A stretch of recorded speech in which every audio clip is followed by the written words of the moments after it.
Welcome back. It's a beautiful spring day, a little chilly. Had a couple evenings in the upper 30s. Beautiful things are blooming on the property. So how do you know when it's time for you to put your stuff in the ground? And what do you put in the ground? You can go by the average last frost date, or you can go by nature. Is this 100% foolproof?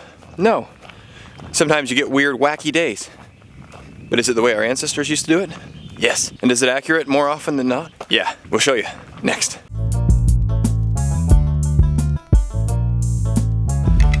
When your daffodils are blooming, that's the time you plant your brassicas and your tubers.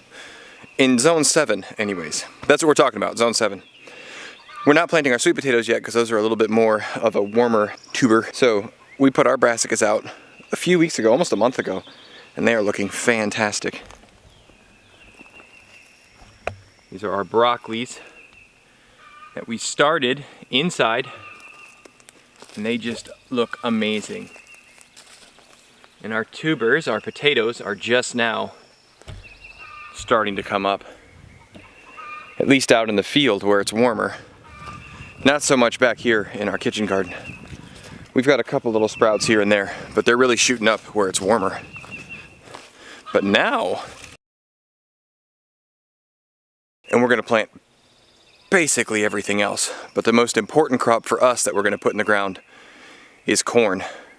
We're gonna put sweet corn in about 3 weeks, but this is what's known as dent corn, and this is gonna help solve part of our feed problem. When I mentioned daffodils, what I should have said is you want your daffodils to be in full bloom or nearly finished blooming, and you want your fields to be covered in dandelions. And why this matters is your microclimate might be different than my microclimate. With my trees and fields and open spaces, somebody 3 or 4 miles down the road might be a week or two behind or a week or two ahead.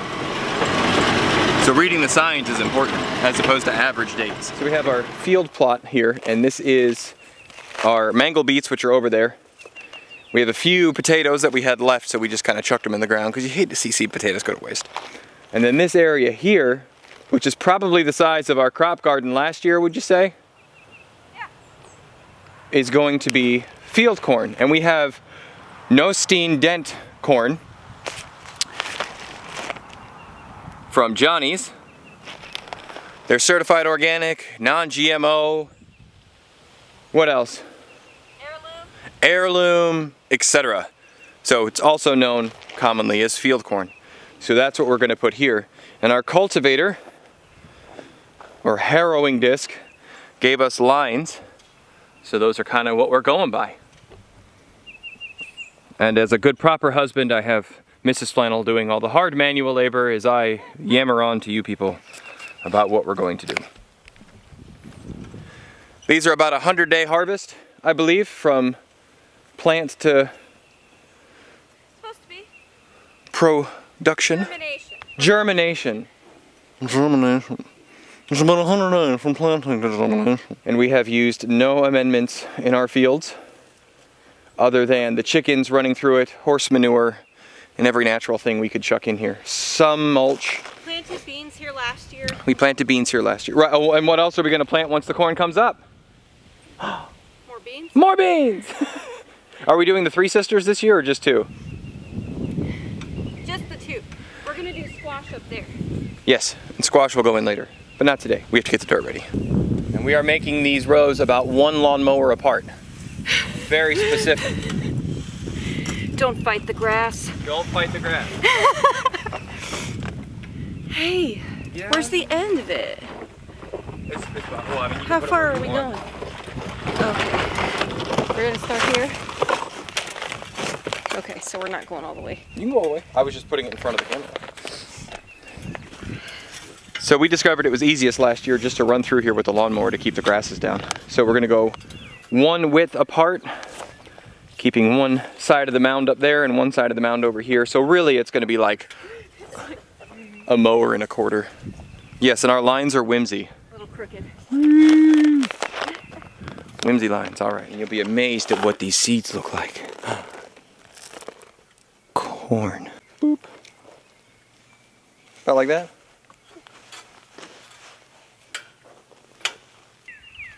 Someday it would be nice to have a seed drill. But for now, I haven't found one cheap enough to purchase that looks like it's worthwhile.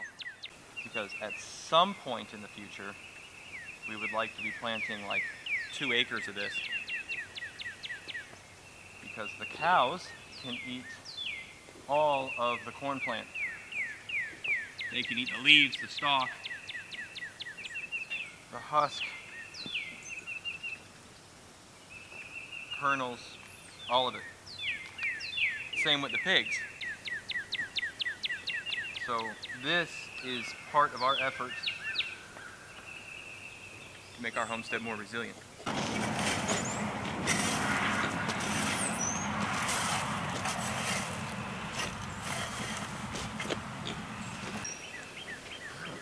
We get a good rain and then the temperatures warm up, they'll be up in a couple days. Cool. So We got one more. I would say probably 10 days. One more night of cold temps. Like below 40. All right, so we've got the corn on the ground. We have covered up, remember those potatoes I showed you? The little straw. That helps it push up further, which encourages root growth.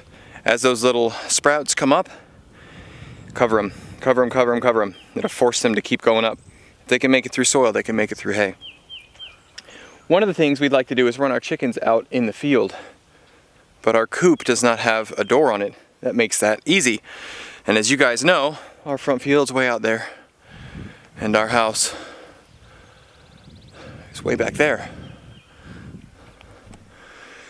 So the solution is an automatic chicken coop door. And guess what came in the mail today? An automatic chicken coop door. Let's go check it out. So what we have here, my friends, is an automatic chicken coop door from chickcozy.com. Now I'm gonna have to modify my opening just a little bit, but that's okay. This comes with 2 modes of operation. One is battery operated, and one is plug-in. My girls don't like it when we change anything. Oh, somebody's in your spot. How dare they? How dare they? I'm going to install this for you in real time so you can see how easy it is. Now, if I'd have cut my opening to the right size, which it tells you what that is in the instruction manual.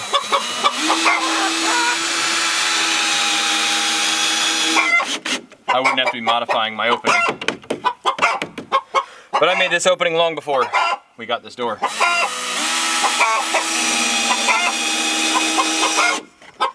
Stores a bunch of neat features.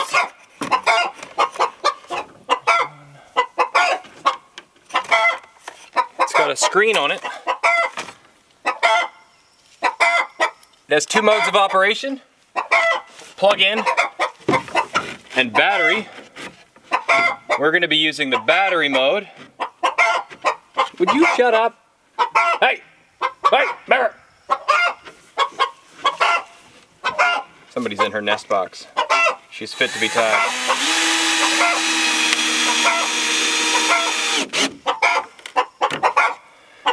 Battery operated mode and plug-in mode.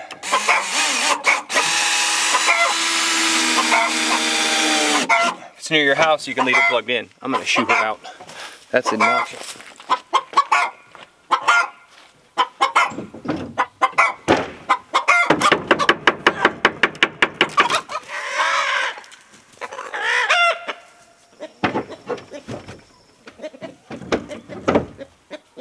All right. Where were we?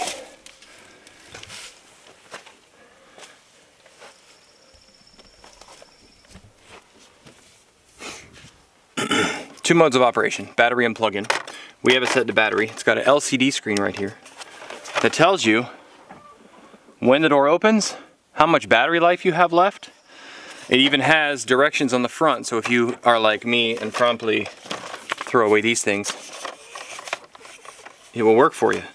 If you hold the OK button for 3 seconds, it will tell you it's counting down. Opens in 3, 2, 1. Whoop, look at that. It also has a neat elevator door safety here, so if you happen to accidentally close it on your chicken, Oh, look at that. No harmful chicken. So you can set this to be automatic during daylight hours, which is the default mode it comes in.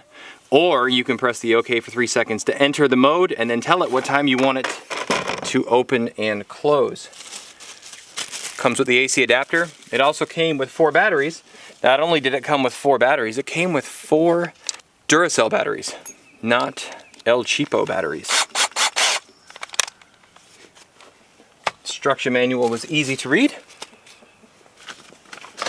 Where is my... There. 6 screws around the outside. Now, we're going to mount it on this one for now, just kind of for kicks and giggles. But eventually I'm going to build a field coop where when our chickens get older, we're going to put them out in the field with the cows.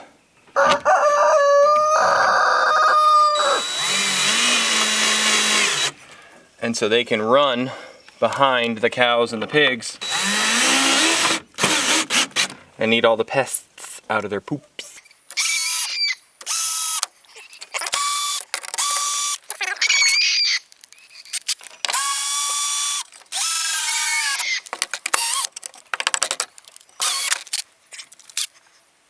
Mounting hole size and all that's in your directions.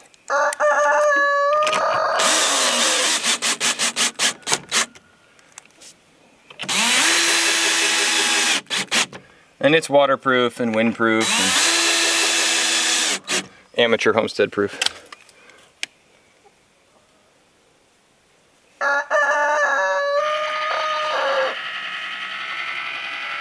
Ta-da! Alright, so it says operating mode setting. Press up or down to select menu.